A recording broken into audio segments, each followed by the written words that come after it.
বাংলাদেশ আমি বলেছিলাম, বাংলাদেশের এই বিপ্লব গভীরভাবে লক্ষ্য করলে বুঝবেন যে এই বিপ্লবটা হলো আগামী দিনের ইসলামী বিপ্লবের পূর্বাভাস। 5ই আগস্ট বিপ্লব হলো। 5ই আগস্ট দুপুর বেলায় আমি ছিলাম ক্যান্টনমেন্টে সেনা প্রধানের কাছে, ওখান থেকে তিনি বললেন যে স্বৈরাচারী পদত্যাগ করবে, আমি এখন ঘোষণা দিব। ভালো কথা, ঘোষণা দেন। ঘোষণাটা দেওয়ার পর আসরের নামাজের আগেই বললেন যে তাহলে চলেন হুজুর, আমরা সকলে মিলে বঙ্গভবনে যাই, সেখানে গিয়ে পরবর্তী দেশটাকে কেমনে শান্ত করা যায় তার ব্যবস্থা করি। ক্যান্টনমেন্ট থেকে 1 কিলোমিটারও হবে না আমরা বিজয় সরণি পর্যন্ত আসতে পারি নাই। এই যারা ঢাকা শহর ছিলেন, ক্যান্টনমেন্ট জাহাঙ্গীর গেট থেকে বিজয় সরণি পর্যন্ত মাঝখানে প্রধানমন্ত্রীর কার্যালয়, 1 কিলোমিটার রাস্তা হবে। 1 কিলোমিটার রাস্তা আসতে পারি নাই, দেখি বিজয় সরণিতে আকাশ ছোঁয়া এক দেবতা বেদির মধ্যে এক বিশাল দেবতার মতো মূর্তি বানায় রাখছে। কোথ থেকে যেন ফেরেশতার মতো আল্লাহর বান্দারা আসছে, কারো হাতে শাবল, কারো হাতে হাতুড়ি, কারো হাতে আপনার বাটাল, যে যা পারছে এটা নিয়ে এসে ওই দেবতার মূর্তি ভাঙা শুরু করে দিছে। কাউকে বলতে হয় নাই, কেউ কাউকে নির্দেশ দিতে হয় নাই, মুহূর্তের মধ্যে কোত্থেকে আসলো। আরেকজন দেখি রশি না গলায় পেঁচাইছে দেবতার, দেখি দেবতার যেই সাইজ, রশির সাইজ চিকন হয়ে গেছে। এরপরে কিছুক্ষণ পরে 5 মিনিট পরে দেখি একজন ইয়া মোটা রশি নিয়ে আসছে। কোত্থেকে আনছে আল্লাহ জানে, জাহাজ বান্ধে না যে রশি দিয়ে। এই দেবতার সাইজ যেরকম, এই জাহাজ বান্ধার রশি আইনা এই দেবতার গলার মধ্যে পেঁচাইছে। এখন রশিদের যতই মারে টান, কিন্তু রড দিছে একেবারে 10 তলা 20 তলা বিল্ডিং বানানোর জন্য যে মোটা মোটা রড দেয়, সেই রড দিয়ে দেবতাকে খাড়া করাইছে। যখন ঠ্যাং ভাঙছে হাতুড়ি দিয়ে বাটাল দিয়ে, তারপরে তো রড আসছে। এই রড তো হাতুড়ি দিয়ে বাটাল দিয়ে ভাঙা যায় না। পরে কোত্থেকে এই সমস্ত মানুষগুলো হ্যাকসো ব্লেড নিয়ে আসছে, এরপরে হ্যাকসো ব্লেড দিয়ে পায়ের রক কাটছে। এরপরে এই বিশাল গাছি ধরে হাজার হাজার মানুষ হেসকা টান মারছে আল্লাহু আকবার বলে। আকাশ থেকে হুবলের দেবতা জমিনের মধ্যে ভূপাতিত হয়ে গেছে। এটা শুধু ঢাকার শহরের বিজয় সরণির দৃশ্য, বাংলাদেশে আর কোথাও এই ঘটনা ঘটে নাই। বাংলাদেশের 5ই আগস্টের সূর্য অস্তমিত হওয়ার আগেই গোটা বাংলাদেশ থেকে সমস্ত মূর্তি সংস্কৃতি বুড়িগঙ্গায় ভেসে গেছে। কিভাবে হলো এই কাজ? আমরা তো কিছু বলি নাই। আমরা তো বলেছিলাম 3 বছর আগে, 3 বছর আগে বলেছিলাম এটা মুসলমানদের দেশ, হিন্দুরা তাদের মন্দিরে মূর্তি বানায়, সেটা হিন্দুদের ব্যাপার। কিন্তু মুসলমানদের জনপদে, মুসলমানদের সমাজে, মুসলমানদের রাষ্ট্রীয় স্থাপনাগুলোতে কারো মূর্তি বানায় বানায় মসজিদের নগরটাকে মূর্তির নগরের পরিচয় দিবেন, মুসলমানরা বেঁচে থাকতে আমরা বরদাস্ত করব না। আমার কথাটা ভালো লাগে নাই, খুব খেপছেন উনি আমার উপরে। আমরা বললাম যে মানুষটা মারা গেছে, যে মানুষটা মারা গেছে সে নিজেকে মুসলমান বলে পরিচয় দিতেন। আপনারাও মুসলমান বলেন, আমরাও মুসলমান বলেই ধারণা করি। তো একজন মুসলমান মানুষ মরার পরে তার এই মূর্তি বানায় কবরের মধ্যে তাকে ফেরেশতাদের আযাবের সম্মুখীন করাটা, এটা কোনো বুদ্ধিমানের কাজ হতে পারে না। এটা কোনো বাবার সুসন্তান নয়, এটা একটা কুলাঙ্গার সন্তানের কাজ হতে পারে। কেন বললাম এই কথা? খুব খেপছে আমার উপরে।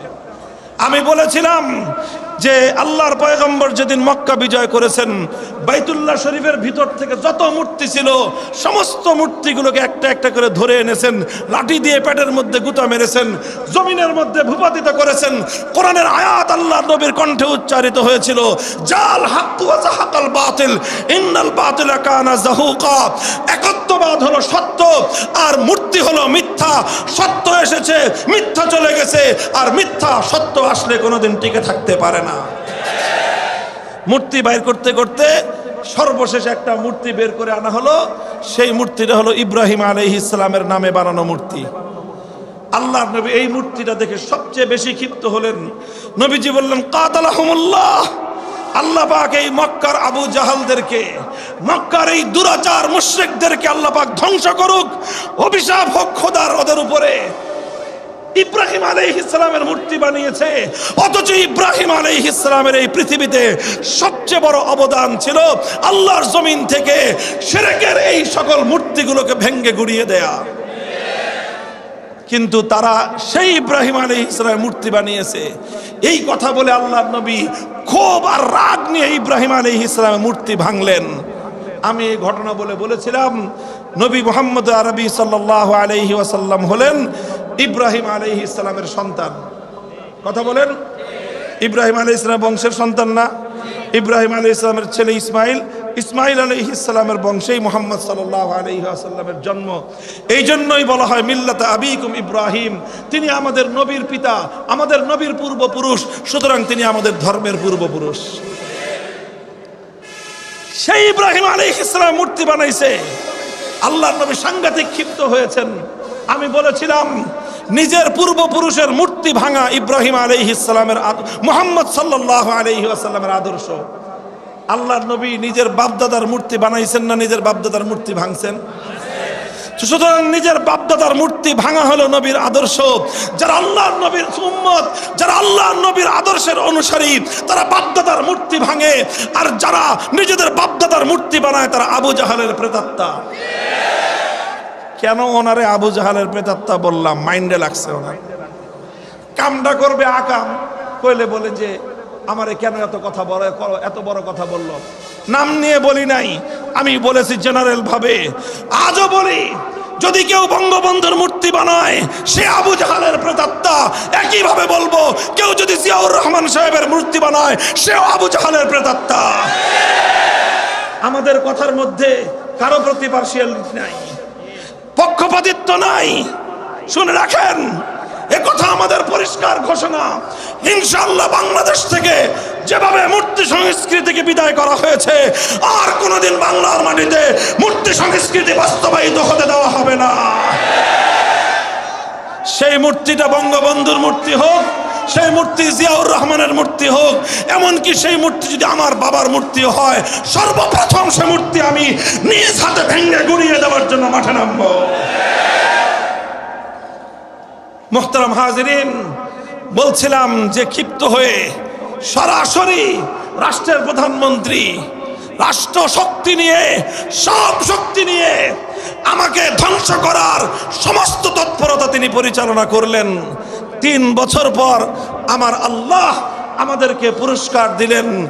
আজ বাংলার প্রতিটি অঞ্চলে আমরা জনতার ভালোবাসা নিয়ে, মানুষের ভালোবাসা নিয়ে, ইমানদার তাওহীদি জনতার ভালোবাসা নিয়ে আমরা দেশের প্রতিটি অঞ্চল ঘুরে বেড়াচ্ছি। আর যারা সেদিন মূর্তির বিরুদ্ধে কথা বরদাস্ত করতে পারে নাই, শাহজালালের ভূমির 1 ইঞ্চি মাটি তাদেরকে আশ্রয় দেয় নাই। মুসলমান, এই বিপ্লব বুঝার চেষ্টা করো। টেকনাফ থেকে তেতুলিয়া 1 থেকে 1.5 ঘন্টার মধ্যে প্রতিটি জেলায় জেলায় মূর্তি ছিল, প্রতিটি থানায় থানায় মূর্তি ছিল, প্রতিটি উপজেলায় উপজেলায় মূর্তি ছিল, বিভিন্ন রাষ্ট্রীয় স্থাপনায় মূর্তি ছিল, এমনকি ক্যান্টনমেন্টের মধ্যে পর্যন্ত মূর্তি ছিল। অনলি 1 আওয়ার, 1 ঘন্টার মধ্যে সমস্ত মূর্তি ভূপাতিত হয়ে গেছে। আওয়াজ উচ্চারিত হয়েছে বাংলার মাটিতে, জাল হাক্কু ওয়া যাহাকাল বাতিল। বাংলার মাটিতে তাওহীদের বিজয় হয়েছে, শিরকের চূড়ান্ত পতন ইনশাআল্লাহ সম্ভব।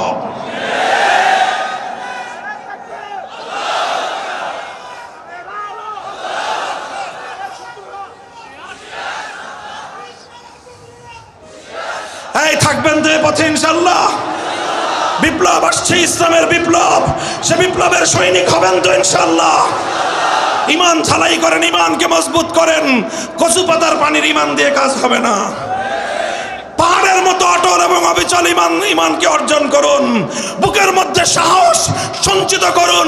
ইনশাআল্লাহ আপনি যদি হকের উপর অটল থাকেন, সাহায্য করবেন কে? চিৎকার করবেন, সাহায্য করবেন কে? আর আল্লাহ যখন সাহায্য করেন, সামান্য ছোট্ট ছোট্ট নাবালেগ কিছু মাসুম স্কুল কলেজের ছাত্রদের মাধ্যমে দোর্দণ্ড প্রতাপশালী রাষ্ট্রনায়ক 16 বছরের স্বৈরাচারীকে আমার আল্লাহ দুপুরের 12 পদের খানা রেখে শত্রুর দেশে, নিজের দেশ ছেড়ে নিজের প্রভুর দেশে পালিয়ে যেতে আমার আল্লাহ বাধ্য করেন।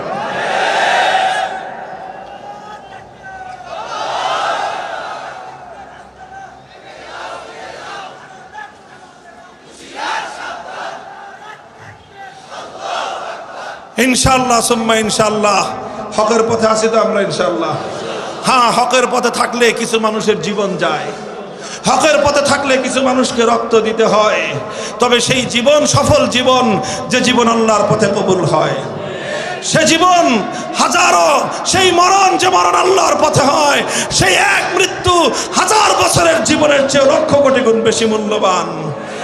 কাজেই প্রস্তুত হও, ইনশাআল্লাহ এর পরের বারের যে বিপ্লব হবে, সে বিপ্লব শুধুমাত্র এক ফ্যাসিবাদীকে বিদায় করার বিপ্লব হবে না, সে বিপ্লব শুধু এক স্বৈরাচারীকে বিদায় করার বিপ্লব হবে না, সেই বিপ্লব হবে আল্লাহর জমিনে ইসলাম এবং আল্লাহর দ্বীনের চূড়ান্ত বিজয়ের বিপ্লব। সে বিপ্লবের জন্য প্রথমে আমাদেরকে চোখের অশ্রু দিতে হবে খোদার দরবারে ফরিয়াদ করে। চোখের অশ্রু দেওয়ার পর শরীর থেকে ঘাম ঝরিয়ে পরিশ্রম করতে হবে। এরপরে পরিশ্রম করার পর বাতিলের সঙ্গে চূড়ান্ত লড়াইয়ের ময়দানে নেমে আমাদেরকে কিছু বুকের শাহাদাতের রক্তের নজরানা দিতে হবে। প্রস্তুত আছেন? অশ্রু দিয়ে আল্লাহর কাছে ফরিয়াদ করতে প্রস্তুত? ঘাম ঝরিয়ে আল্লাহর দ্বীনকে বিজয়ী করবার মেহনতের সাথে শামিল হতে প্রস্তুত? রক্তের প্রয়োজন হলে জীবন দিয়ে শাহাদাত বরণ করে আল্লাহর জমিনে আল্লাহর দ্বীনকে বিজয়ী করবার জন্য কারা কারা শাহাদাতের ঈদগাহে যাবেন, কারা কারা যাবেন শহীদের ঈদগাহে যাবেন, কারা?